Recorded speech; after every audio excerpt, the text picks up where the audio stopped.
coming up on Garden Talk. The thing you want to do as a new grower is you want to eliminate as many places that you can go wrong as possible. Take those variables out. Don't work hard to throw things in that can go wrong. We just think more is better, more light, more nutrients, more water. That's going to give me more plant. And until you realize that's really not the truth, just took it and split it right down the middle. And we duct taped it all up, put a tomato cage around it, and that plant was the biggest yielding plant that we ever had. Whatever it was, it just kicked it into some kind of super mode. Don't chase a VPD number or a pH number. Your plants will tell you what you need to do. More is not better. Sometimes the more you do, the less you get.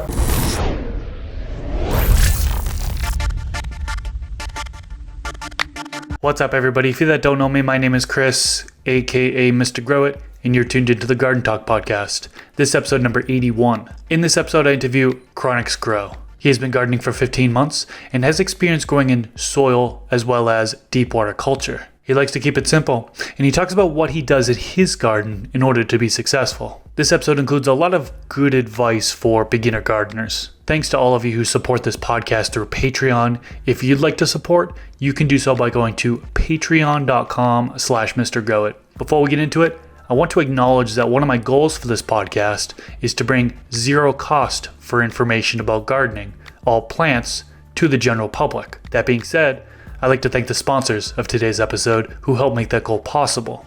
Thanks to VivoSun for sponsoring this episode.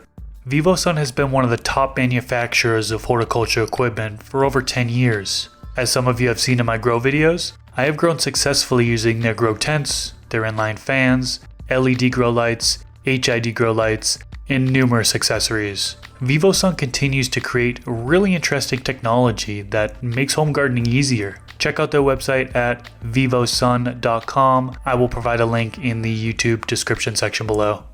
AC Infinity is sponsoring this episode.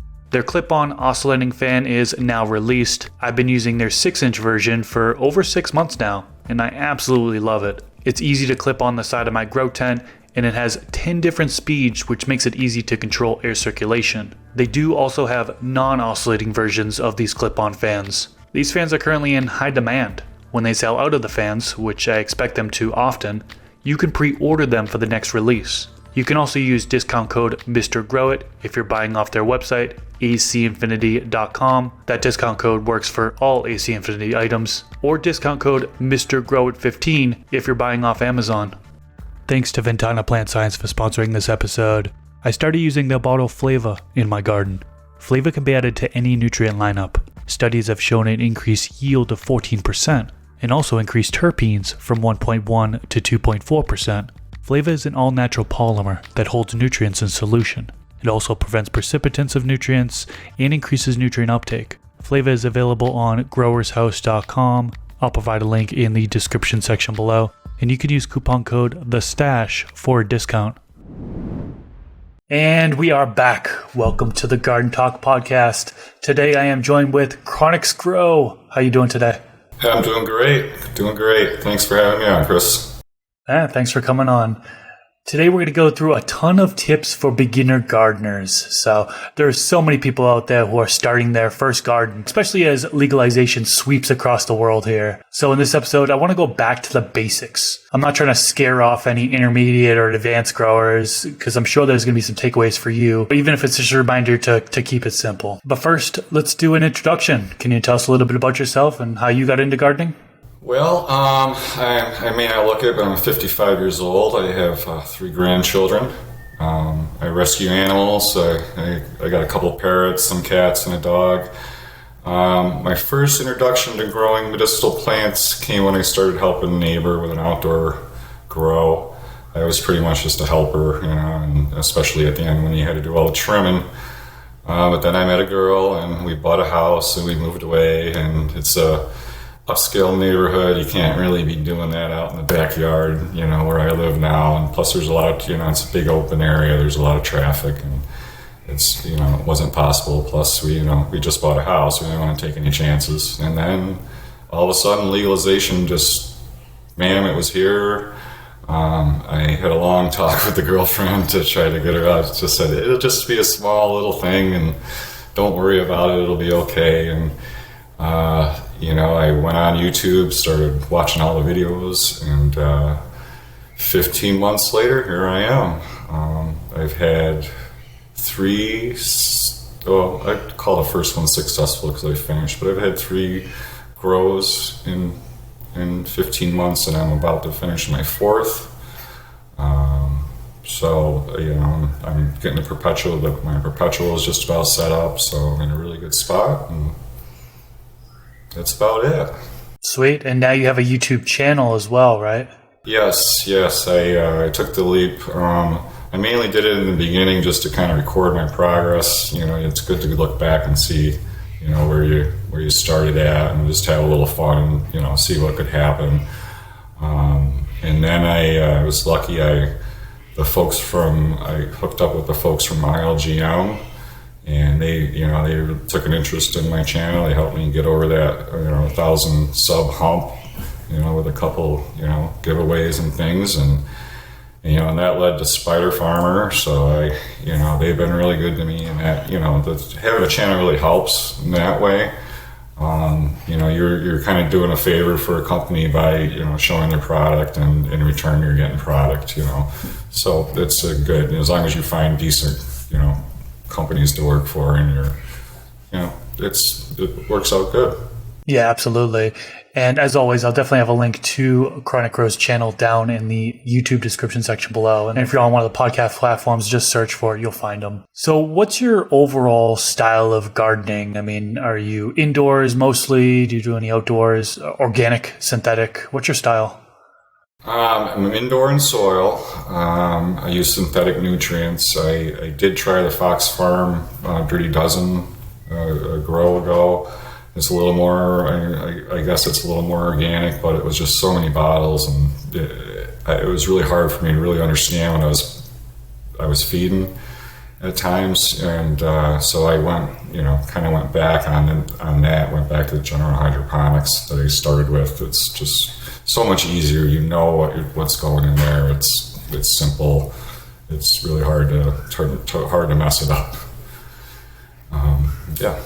And then are you doing autoflowers or photo periods or what? No. I did when I'll tell you how I learned to keep it simple. It was my first grow.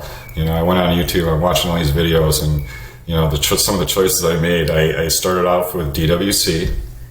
I had autoflowers and photo periods in the same tent, and I had HPS lighting in a tent over the buckets. So as you can imagine, it was a struggle. I was like, my water's getting too hot, and I had to wrap the buckets in covering so to keep the temperature down. And you had to monitor the pH all the time. And then the plants, they grew so fast that at the end I ended up having to switch my hood because they just grew right up into the hood to the top of the 4x4 tent, even though I had the hood all the way to as far as it could go. It was just hanging by the little clips. I finished, I got quite a lot of product out of it, but the light only penetrates so far. So anything below that, it's pretty much, edible quality stuff. There's it's just larvae. And I just expected it to be better, having seen what it looks like outdoors. I knew I bit off more than I can chew. So I'm like, okay, I got to get back to the basics. I got to figure out what I want. I wanted perpetual right from the beginning. I knew that. I started small with one tent, but my goal was, okay, if this works out, then I'm going to go get another tent for veg, and I'm going to, try to keep this, at least get a 2 light rotation going. And then, I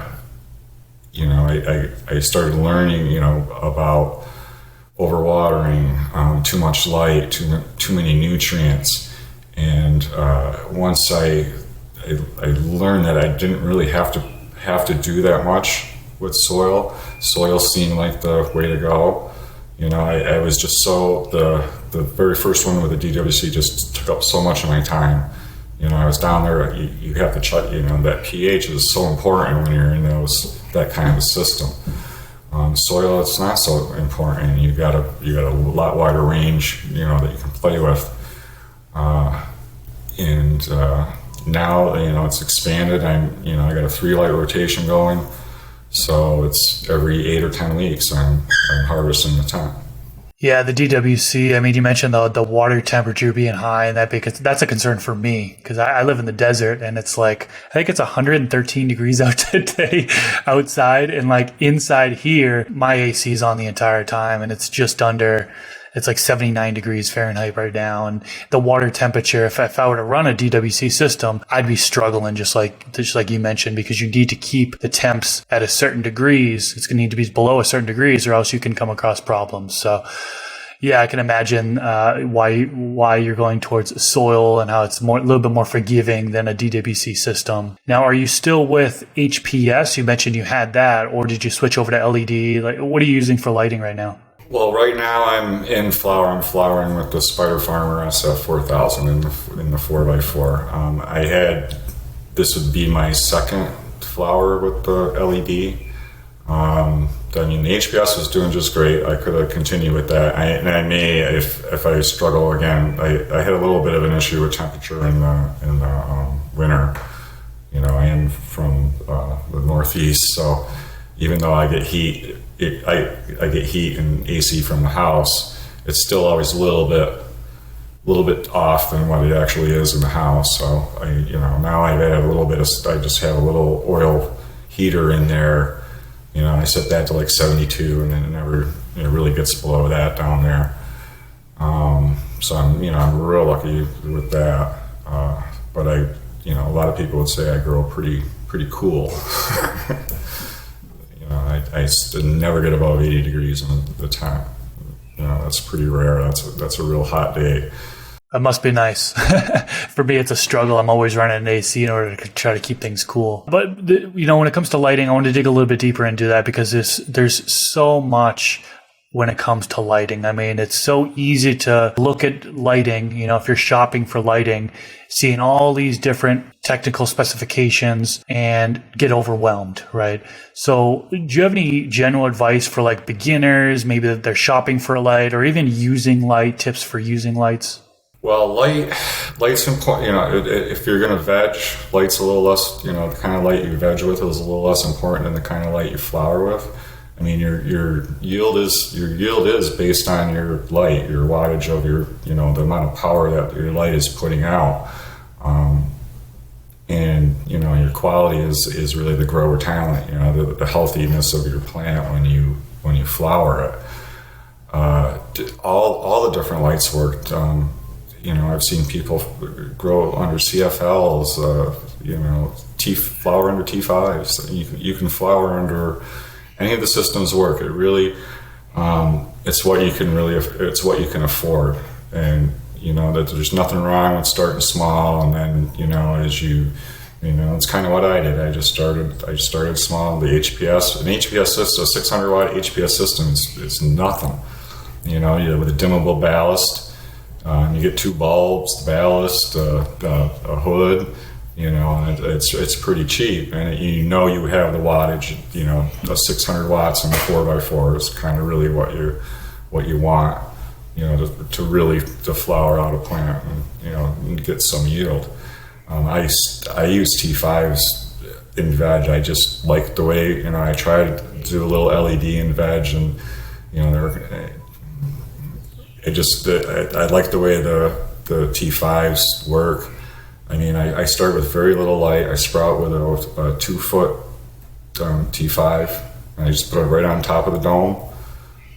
That's good for 2-3 weeks. That will sprout 50 seedlings. I mean, if you could fill all those plugs and sprout with that one light, and that light will take care of them for 2 weeks. Then, obviously you've got to, you pull them out and you put them in party cups. They're a little more spaced apart. You need a little bit more. I have a 2-bulb T5. I have one of those little divided up tents, it's got the little shelf. So I have my little seedling dome up top. Down below, I've got a little two-bulb one. And if I'm only sprouting a few, I can put them under that. And then I have a 4-bulb one that fills up kind of like the 3x3 space.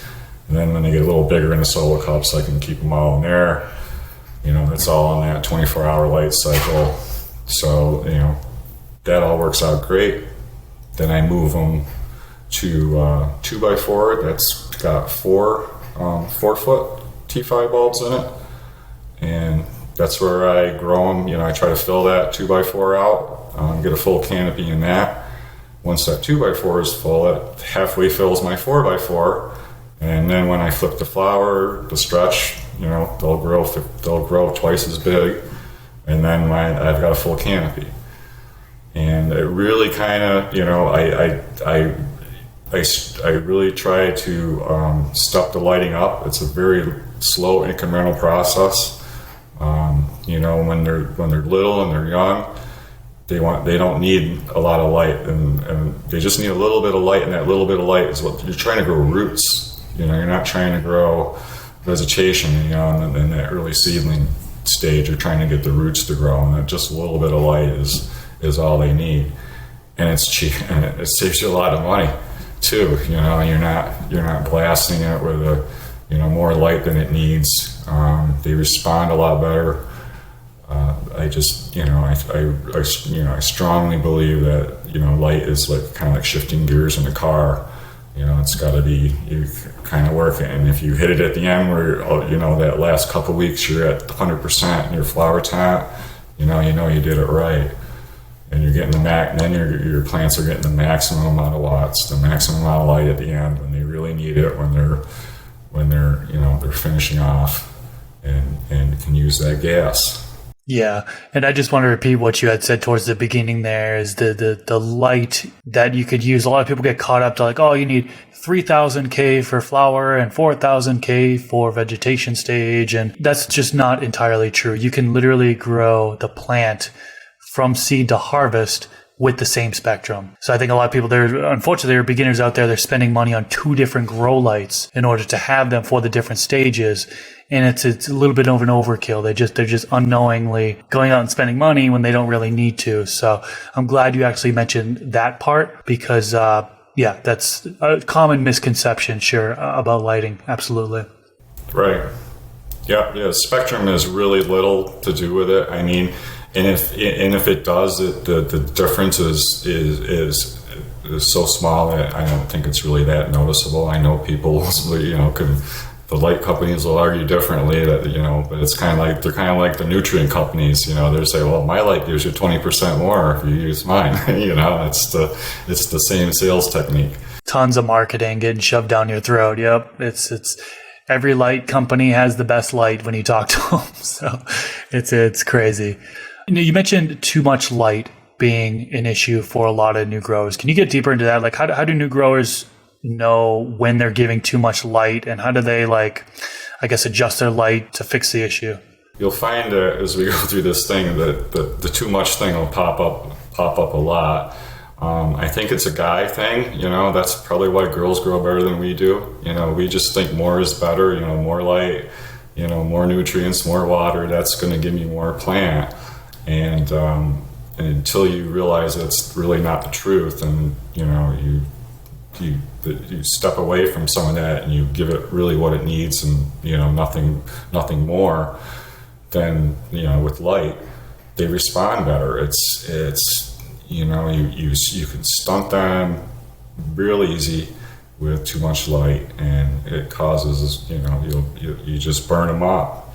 And I've seen people with they end up with a beautiful canopy full of buds, but it's right up in the light, and it's just they're just getting cooked by just too much light because it got too close. I mean, there needs to be like with my LED, my spider farm, I put it all the way to the top of the tent, and that's where I start. Even though my canopy is so low down there, I just use the knob to dial it up. I give them a little bit of adjustment phase, and I kind of, okay, maybe that's a little much, or back it off a little bit.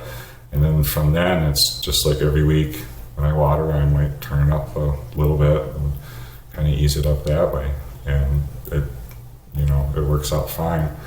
My first grow, I was online and it's like, no, you need to be hitting your plant with that's full 600 watts right now. What are you doing? And I'm like, oh crap, I better get down there and turn that ballast up, and then, I'm blasting it with 600 watts, when I still should have been way down, and I had nowhere to go. There was no, I was totally out of gas, out of room to bring it up anymore or ease it up. I have a buddy who he has 4 solo cups. He's got 4 seedlings going in a 4x4 tent. And he's got 2 Spider Farmer SF 2000s, both of them going at the same time. And I'm just like I told him before too, his last grow, I told him like, dude, you could like just use one of those lights and like lower it and dim it down. And he's not doing that. He's just, yeah, all the way to the top at like 5% would be plenty. Yeah. It's tough, especially the seedlings. I've had a pop quite a few beans. I'm pretty picky with seedlings. Pretty early on. If a plant's, it's genetics or what you're looking for. I'm looking for, branches because that's where the buds grow. Branches and nodes. If they're getting stretchy, I'm not seeing that node development, or they're falling behind the other seedlings. It's literally off the cliff. I have one in my backyard with a creek, and they take the little ride down to the river. You mentioned you're in soil, and you mentioned you started with Fox Farm nutrients, then you moved over to general hydroponics. Let's get deeper into nutrients, because that's another area where folks get caught up a lot, especially the new beginners, right? Talk to us about, how do you go about feeding, and what tips do you have for beginners in regards to feeding? Well, currently, like I said, I use a 3-part. I have RO water, so I have to use CalMag, a little bit more than you normally see in the feed schedule. I use Rapid Start in the beginning and during veg, Floralicious Plus, and Liquid Cool Bloom, and of course Great White. And that's kind of the stuff I use in veg and flower. Seedlings and baby plants, I use Clonex solution. The first 4 weeks of their life, they're getting Clonex solution and Great White every other week. I'm pretty new to mother plants, but I decided to stick with the same Clonex brand, and I'm using the mother plant A and B for the mother plant going forward. I ended up with a really, really nice Grandaddy purple that I'm going to be using the clone with. And I'm going to use Orca Clonex solution in the cloner. Again, I one thing I have to, this might make people's jaws drop a little bit, but as far as NPK goes, I only feed once in veg and at the most twice in flower. That's because I keep my, I don't let my plants get bigger than the container that they're in. I try to, you kind of get a feel for how long the soil's got, a couple weeks, or how long you need to feed it. And if they're growing along in a good place and you're transplanting at the right stages, you don't really need. There's a lot in the soil. I'm not saying that I do give them the supplements and the additives, as I water them. But I mean, as far as really feeding them, unless I'm seeing some kind of deficiency, nitrogen, or something like that, I don't, they look a little yellow or something like that. Okay, I might need to feed them a little bit, but I just don't. I see people that they water every day, they get nutrients every day. They're just, I'm hitting it hard with the newts, and and I'm just like, oh, yeah, like what, because that just builds up all that salt in that soil, and it's just got nowhere to go, and especially with the overwatering, because overwatering you rot the root hairs, and then they can't take up nutrients. There's individual hairs that pick up certain new parts and particulates, and you burn them up with nutrients, and you overwater them, and they can't take it. All they can take up is water. And like you said, I have a buddy that Every time he gets the flower, he goes, "Oh, 4 weeks into flower, I come home, my plants just fell over. I don't know what happened." And it was, he overwatered them when he vegged them. They couldn't take up the nitrogen they needed in veg because they don't take it up in flower. And then they run out and they just go, and they just fall over. That's usually the answer to that.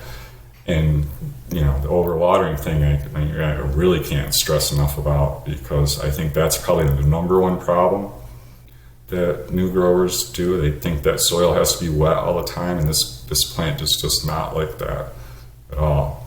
How do you go about watering in order to ensure that overwatering doesn't happen?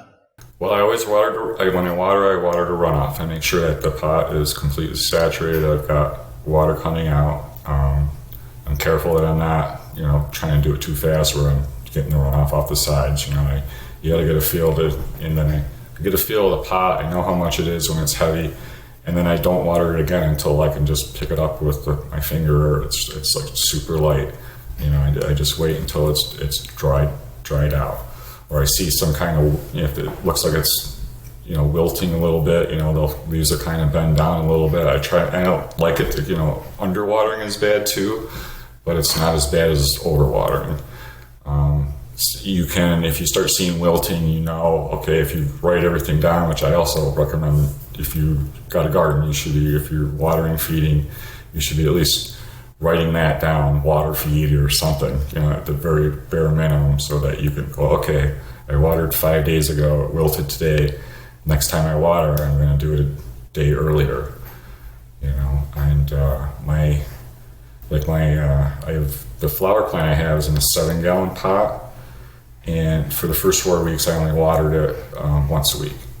It just now, in week 5, I'm starting to water it almost twice a week. It's just starting to take up a lot more water, and it's starting to bulk up, so it's drinking and taking up nutrients. Yeah, I do a very similar method where I let it dry out between waterings when I'm growing with synthetic nutrients. In particular, drybacks like that, drought stress.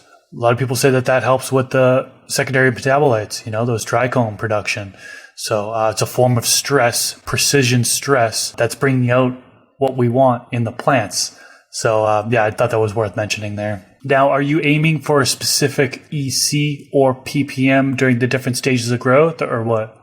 Well, I kind of look at ppm like food calories. You got a young plant, you give it the kids' meal, the lower calorie diet. You got a big plant, it might need the supersized fries to go along with it. It's kind of based on the size, the type of plant. Some grow slower than others. A slower growing plant doesn't need as much as a faster growing one. It's not like it's kind of like the couch potato versus the athlete. Ones that are like certain cultivars grow really, really fast. There's a relationship between heat, nutrients, and the amount of water the plant drinks. So if you got hot temperatures and the plant's drinking twice as much water, you also got to remember it's taking up twice as many nutrients as well. So if you're putting a lot of nutrients in there and your temp's running at a very high temperature, you run the risk of burning your plants up. And I want to say the thing you want to do as a new grower is you want to eliminate as many places that you can go wrong as possible. Take those variables out. Don't work hard to throw things in that can go wrong.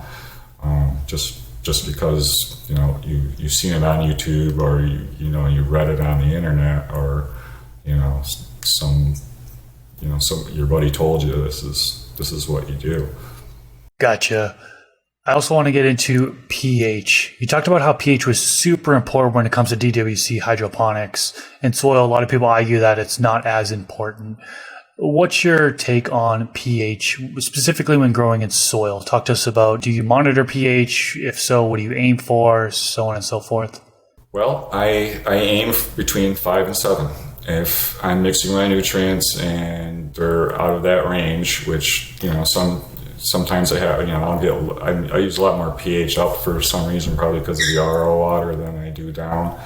But, I bring it back, I'll add a little bit to it. And if it gets 5 point something or 6 point something, I don't care. I'm not adding more to it. I'm not trying to dial in that number, because that you don't realize how big of a range that really is, because it's not really a linear scale pH. Like the difference between 6.9 pH and 7 is it's actually 10 times difference. So if you multiply that over the whole range between 5 and 7, I mean, that's such a wide range that how could there be one specific number that is absolutely perfect, for every situation? I mean, really it's about, I know people argue that a certain pH, it makes nutrients more available to the plant, but that 5 to 7 range covers it. It really does. There's not going to be any kind of thing going on there unless there's an issue with overwatering and you brought the root hairs and they can't absorb the nutrients. Okay, let's move on to environment a little bit. Temperature, humidity. A lot of people aim for certain ranges for those things. Let's start with temperature. What do you usually aim for? Well, my lung room will basically vary anywhere between 65 and 75 degrees, depending on what kind of season it is. And I try to keep temperature. I basically try to keep the lung room comfortable for me, because I know if it's comfortable for me, it's comfortable for the plants. Obviously, the lights, add heat or whatever.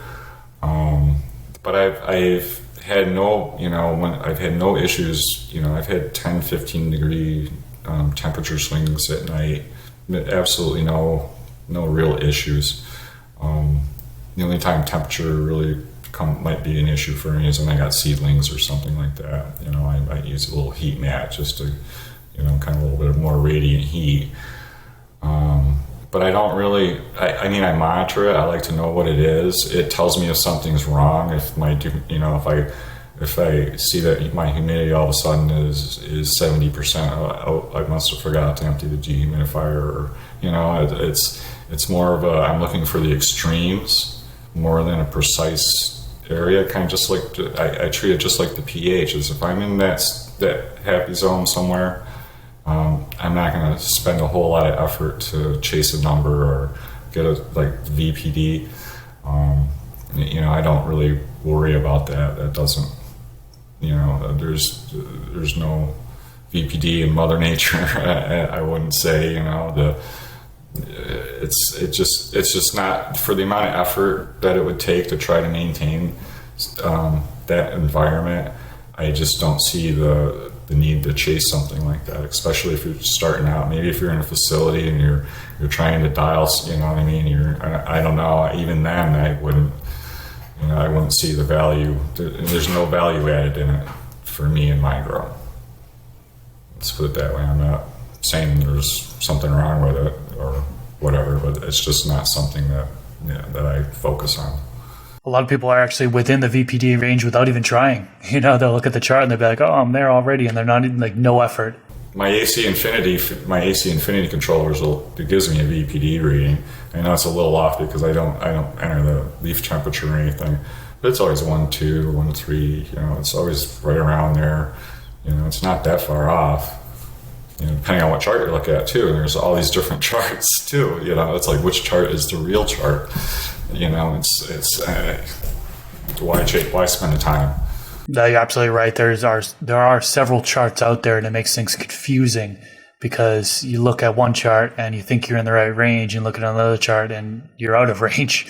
But yeah, there's that dark green range, which is said to be the most optimal range. Then there's the light green range, and then there's the yellow range, I think is the tolerance range, and then you've got the red range, right? So there's a really, really wide range that the plant will grow in.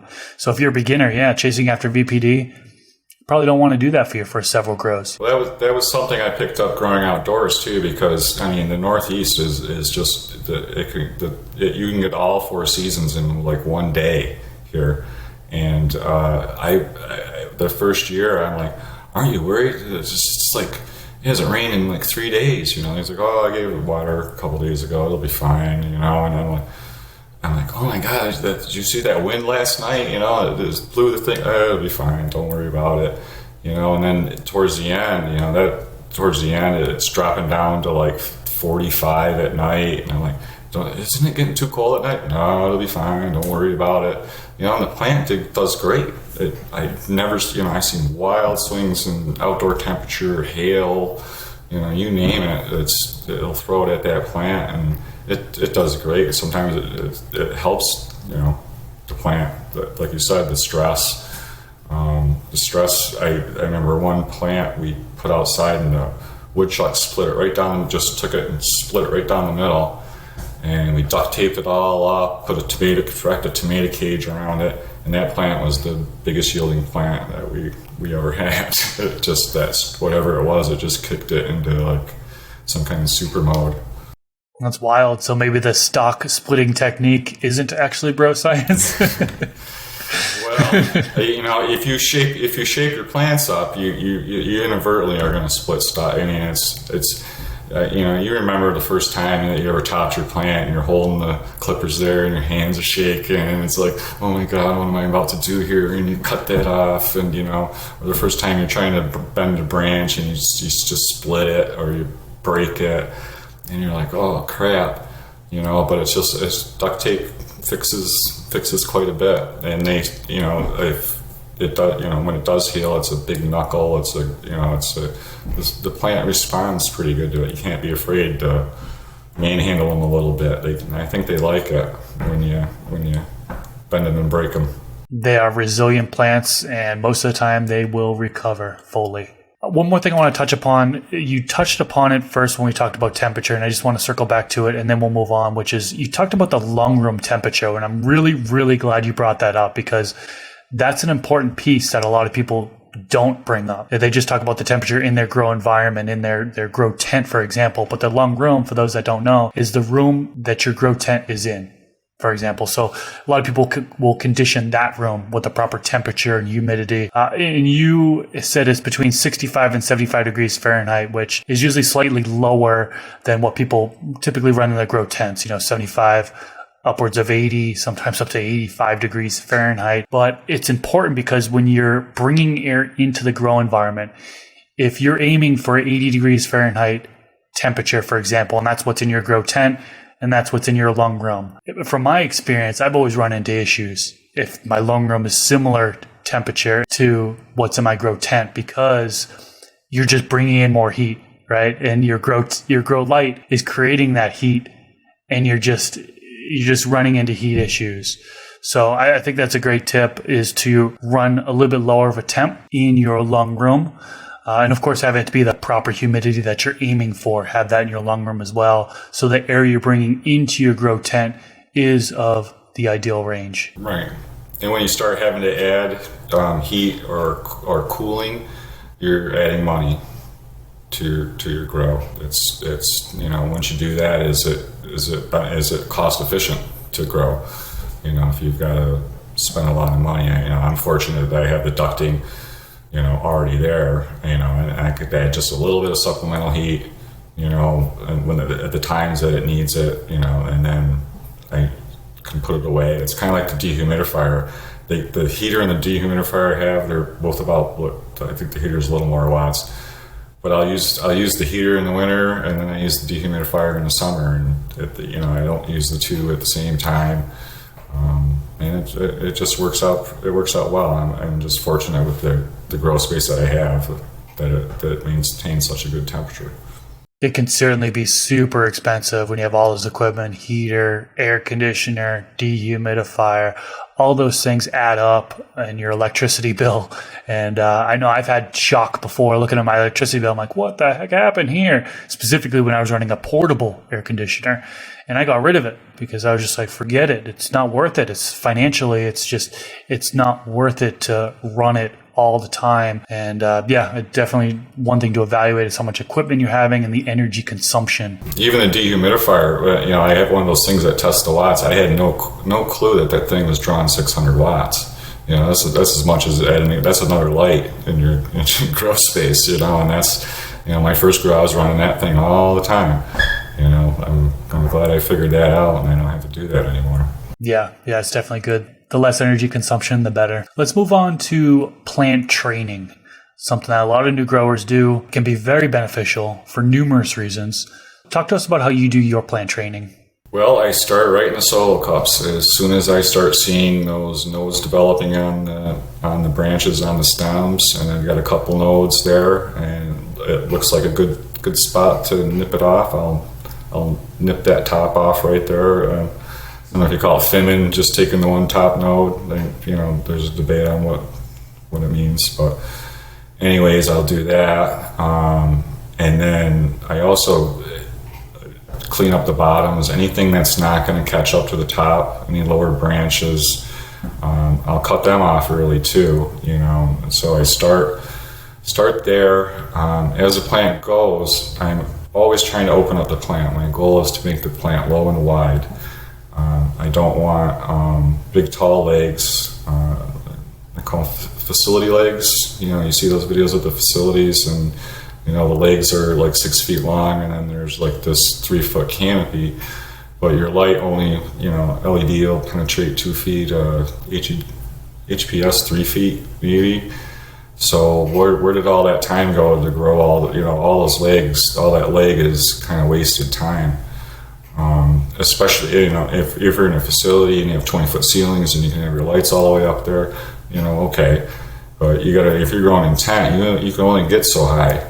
The taller that, as I learned on my first grow, it's very, a lot of people don't anticipate the stretch either. That's the other thing. Topping your plant, I think, is the most important thing. I see a lot of new growers where they grow like the spears, where there's just one giant big bud in the center and then a couple auxiliaries off the top. Because if you don't top that plant, that top apical bud is going to get all the energy. All those other ones, they're just getting the scraps, what's left over.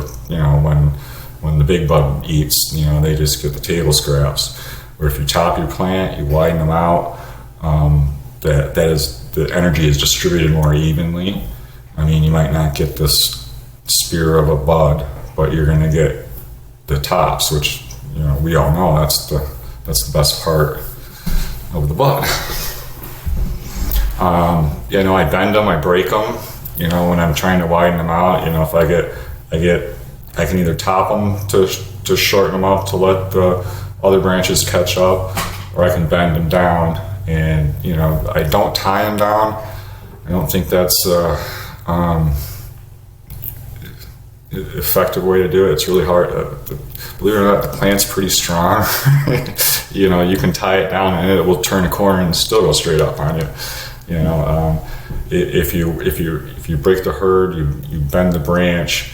When you're down, I'll go down there and check to see if the buckets are light or something, and that one's a little too tall. I'll give it a little twist and bend it down a little bit, trying to, always building it. It's all about the canopy, canopy. Right from the first time they're in the solo cups right up to when I put them into flower. Yeah, and just to clarify, you can totally just grow the plant naturally and let that one cola come up, but you are prone to bud rot, for example. I encountered that before. It's tough getting air through the buds there, and if there's stagnant air at all. I actually had a fan that died, and it died overnight, and the mold started to occur. I got the fan fixed, but I didn't notice it right away, so the plants continued to grow for a couple weeks. Well, that mold just doesn't stop growing. Right, it'll continue to grow even if you've got the airflow. At that point, you're screwed. But if it's your first grow the plant naturally. That's fine. But training is definitely beneficial. So yeah, just like you mentioned it. Yeah, you can't be afraid of it. You really can't be. I know for some people that they see the beautiful. I don't want to cut that off my plant. It's so beautiful. It's growing so good. I'm going to chop its head off. What are you kidding me? I'm not going to do that. But the benefits, of training far outweigh, anything, as long as you're doing it correctly, you're not doing anything crazy. Shaping up your plants is super important. I completely agree with that. So we're coming up towards the end of the episode, and I know we can't talk about every single thing there is to do about growing here, but I did want to give you one last opportunity to give advice for beginners. Is there something maybe that we missed in this episode, something you think that's super important that new growers need to hear? Start small, keep it simple. I think you want to make sure growing's for you first. Some people, it's just not. You might have a really weird environment, and some people it's just not for them, and then they end up spending a lot of money in the beginning and you're just discouraged. Just start small. Most first-time growers, they do fail. Don't be afraid to fail, embrace it, learn from it. I really took a hard look at my first grow, and I didn't give up. I didn't sell my equipment. So what did I do? What could I do better? And I still do it after every grow. What can I do better next time? And also take everything you see on YouTube, read on the internet with a grain of salt. Kind of do your own back research too. If you see something on one site, I don't know about that. Go look around and see. And soon you'll find out that there's a contradiction for for everything. And then you start to learn that you need to form your own opinions about things and not rely on somebody else. There's no secret there's no YouTube channel where we've got some secret recipe that here's the list of things that you do and you're gonna get a tent full of buds. It just doesn't exist. I think that we think people think we're hiding some kind of secret secret sauce, or there's no secret nutrient. No secret light. There's no secret technique or secret method. It's a lot of different ways work, but you just can't give up. Don't quit if it's something you really want to do. And leave your plants alone. I don't think I touched on that earlier at all. You don't need to be down in your tent like 17 times a day, opening it up and looking in there. You don't need. You just leave them. You do your water and you do things you got to do, and you just leave them alone. You're opening and closing the tank. You're changing the environment. Every time you go into your grow, you run the risk you might bring some kind of pest in there, or something. You might forget to turn the light off when you leave. Go down there when you gotta go down there. I go down to check equipment. I might go down once a day just to make sure everything's still running. Nothing's going on. What helped me, because it was hard for me to let go of it too, because you're so interested and invested in this that you would just want to be down there. You want to see it. You want to see what's going on. I bought some cameras that I can look on my phone. So if I'm thinking, I wonder what's going on down there. So. And I'm thinking in my head, well, maybe I want to go down there and see what's going on. I can just go in the camera and look in there. There's nothing going on. Turn the camera off, and the thought leaves my head. But it's real important. The plant's been growing on its own for millions of years. It really needs very little from us. We just got to really stay out of its way and let it do its thing. Like Grow Tent always says, relax. Breathe. It's okay. It's really just a plant. It's really just a house plant. When you look at it like that, and you treat them like that, you get a lot more success. I really believe that. I like the way you go about things. Definitely, you got the right mindset for sure. Thank you. I do want to add in one more tip that's just coming to my mind. I'm thinking back to when I was a beginner. One thing that helped me was setting up the equipment, and before even putting the plants in the tent, having the light on, having your humidifier on, your ventilation all hooked up, and then monitoring the temperature and humidity and seeing if it's in the range, seeing if if your temperature's spiking like crazy, so you can take action before you put plants in there and then try to balance it. Now, of course, this isn't going to be foolproof. Once you have plants in there, the plants transpire, they release water vapor into the air. It's going to adjust your humidity, but it can certainly, in my opinion, be beneficial to have the equipment in there, have your light on, let it run, and then monitor and try to adjust things from there. So just figured I'd throw that one out there as well. Yeah, there's nothing wrong with monitoring.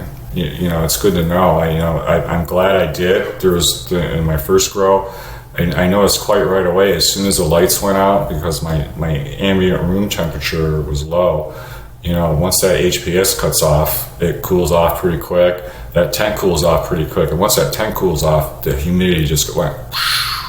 So it told me something. It told me I needed more ventilation in my tent, to account for the fact when the lights go off and that humidity rises, so that I'm not getting, it raining inside my tent after the lights go out. So, yeah, but it's good to know these things. But like I said, don't chase a VPD number, or a pH number. The PAR thing. It's just look at your plants will tell you what you need to do. Don't. More is not better. Sometimes the more you do, the less you get. Absolutely. So wrapping things up, how can the listeners find you, and what do you have upcoming in the future?